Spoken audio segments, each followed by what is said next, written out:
जीवन में लोगों का आना भी एक मकसद से होता है। कुछ लोग तुम्हें आजमाएंगे, कुछ सिखाएंगे और कुछ तुम्हारा इस्तेमाल करेंगे।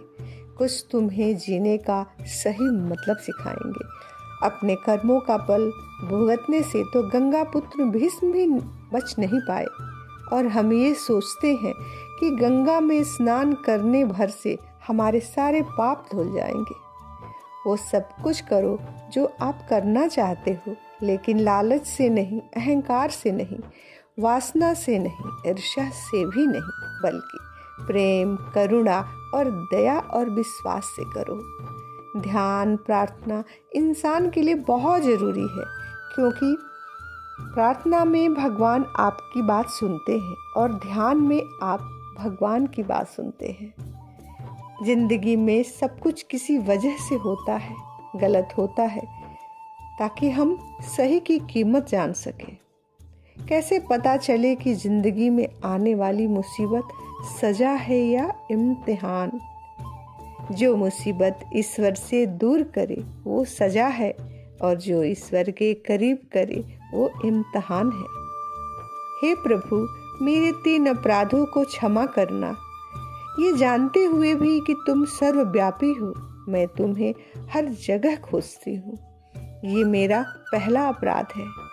तुम शब्दों से परे हो, पर मैं तुम्हें शब्दों में बांधने की कोशिश करती हूँ, एक नाम देती हूँ। ये मेरा दूसरा अपराध है।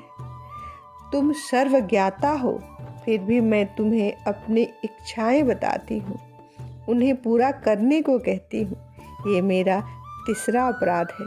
हे प्रभु, मेरे 3 अपराध क्षमा करना।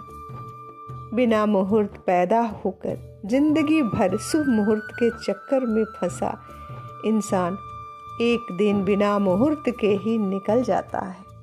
जब जीवन में कुछ समझ न आए तो सब कुछ परमात्मा पर छोड़ दो। परमात्मा से कुछ न मांगो, उसे पता है कि आपको क्या देना है। बुरे समय में ये मत सोचो कि कौन साथ देगा, बल्कि ये सोचो कि कौन साथ छोड़ कर जाएगा। अपने अंदर के बच्चे को हमेशा जिंदा रखिए। हद से ज़्यादा समझदारी जीवन को बेरंग कर देती है।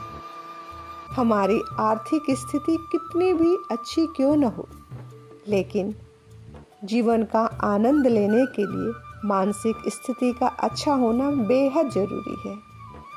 अपने अंतर आत्मा को कभी मत बेचिए। एक यही तो है जिसे आप संसार में लेकर आए थे, और एक यही है जिसे आप संसार से लेकर भी जाएंगे। गम का मिलना बदकिस्मती नहीं है, और खुशी का मिलना खुशकिस्मती नहीं है।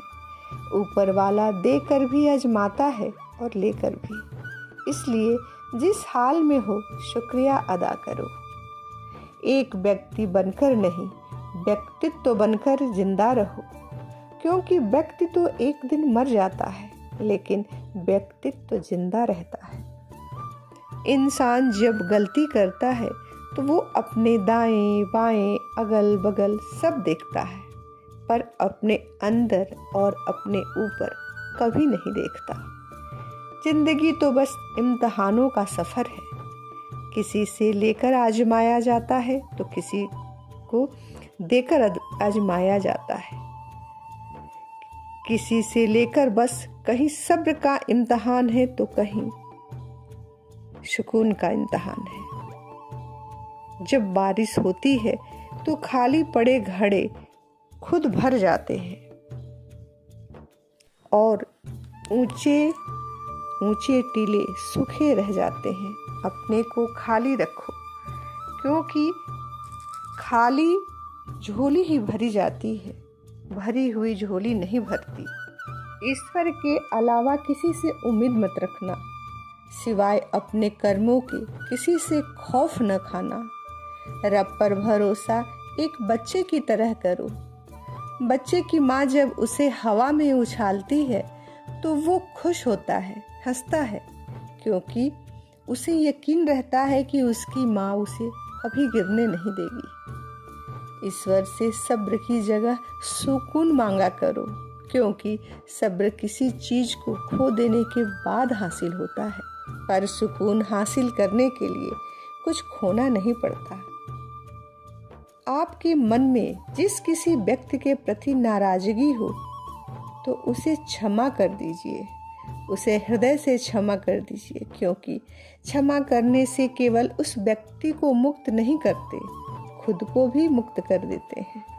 अपने दिल दिमाग से दोनों को मुक्त कर देते हैं, क्योंकि अगर आप क्षमा नहीं करेंगे तो वो हमेशा आपकी सोच पर हावी रहेगा, आपके दिमाग पर सवार रहेगा, आपके दिल पर सवार रहेगा।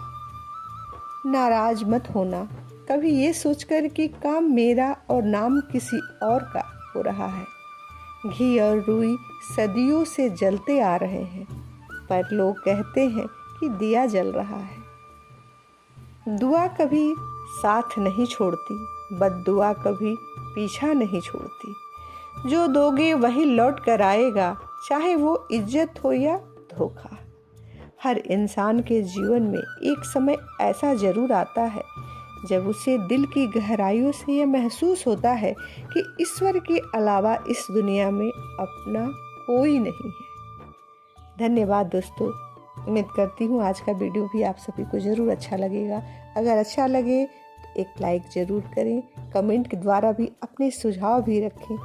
अगर आप मेरे चैनल पे पहली बार आए हैं, पहली बार मेरे वीडियो को देख रहे हैं, तो प्लीज़ मेरे चैनल को सब्सक्राइब करें, अपना सपोर्ट बनाएं, अपना आशीर्वाद दें। अगर आपका साथ मेरे साथ पहले से बना हुआ है तो मैं उस साथ के लिए आप सभी का हार्दिक आभार व्यक्त करती हूँ। धन्यवाद दोस्तों, मिलते हैं अगले वीडियो में।